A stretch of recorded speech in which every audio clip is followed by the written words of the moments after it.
¿Quieres saber las verdades y las mentiras de la disfunción eréctil? Quédate a ver el vídeo que te lo cuento. Mi nombre es María Fernández, soy fisiosexóloga y hoy estoy aquí para hablarte de los mitos y de las verdades acerca de la disfunción eréctil. Como ya sabéis, hay varios vídeos en nuestro canal en el que os hemos hablado de la disfunción eréctil femenina y de la disfunción eréctil masculina. Pero hoy vamos a hablar de los mitos y las verdades que hay en torno a esa disfunción. Vamos a ello. Primero, de los mitos. Solo ocurre en el hombre. Ahora veremos. Aparece con la edad. Está relacionada con algún problema psicológico. Es común si tomas ciertos medicamentos. Suele pasar si bebes alcohol. Y puede provocarla un exceso de autoestimulación. Vamos a por ello. Solo ocurre en el hombre. Bueno, pues vamos a ver. Vamos a definir lo primero, que es la disfunción eréctil. La disfunción eréctil es una incapacidad repetida y persistente para conseguir o mantener la erección peneana. El suficiente tiempo para cumplir las expectativas sexuales satisfactorias del momento en cuestión. Eso estamos hablando de esa disfunción eréctil en el hombre, ¿no? Porque hablamos de la disfunción eréctil peneana. Pero también tenemos una insuficiencia del llenado vascular en los cuerpos eréctiles del clítoris frente a un estímulo sexual. Por tanto, ya sabemos que la disfunción eréctil, como decíamos, se produce en la mujer y en el hombre. Falso. Siguiente. ¿Aparece con la edad? Pues para saber si aparece con la edad, lo primero que tenemos que saber es la prevalencia. La prevalencia de esta enfermedad, de esta disfunción, es de entre el 10 al 52%. Pero ese 52% se aproxima más a los rangos de edad de entre los 40 y 70 años.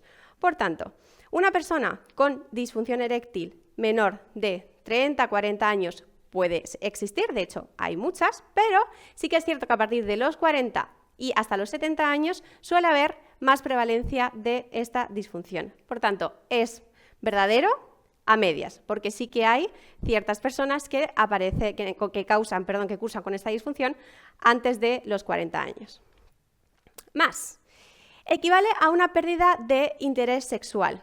Bueno, pues tenemos que saber que sí que está directamente relacionada esta pérdida de interés sexual con la disfunción eréctil, pero no son equivalentes. Por tanto, sería falso. ¿Está relacionada con algún problema psicológico? Bueno, pues antes de saber si está relacionado o no con algún problema psicológico, vamos a ver la etiología de esta disfunción eréctil.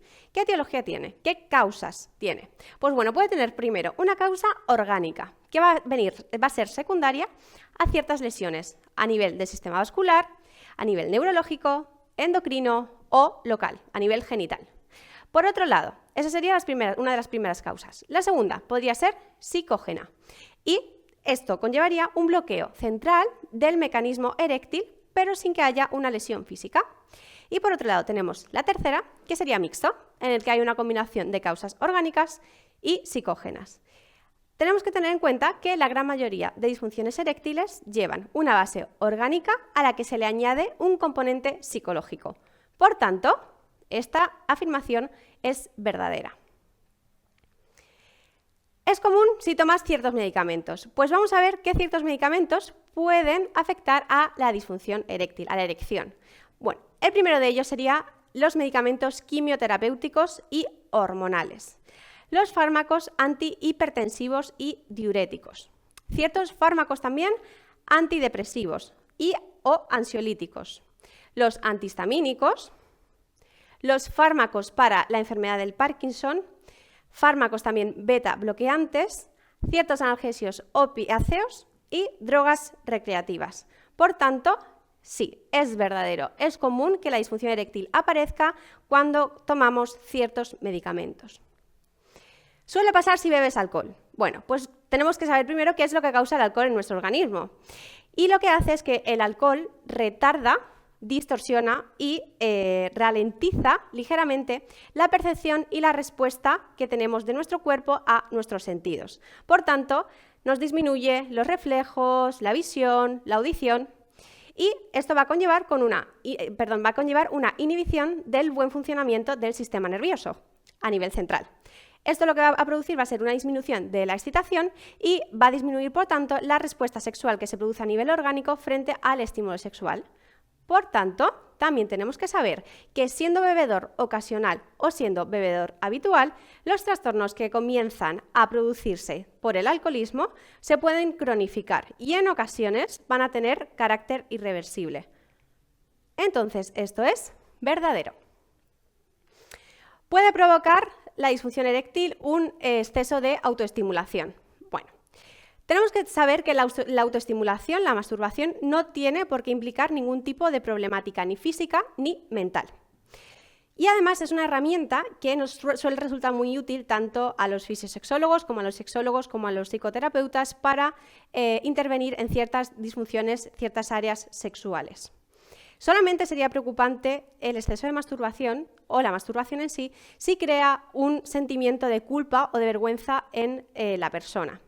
Y lo que sí que tenemos que tener claro es que hay ciertos casos en los que se produce una masturbación compulsiva y esto sí que puede desencadenar ciertos problemas tanto psicológicos como psiquiátricos e incluso físicos.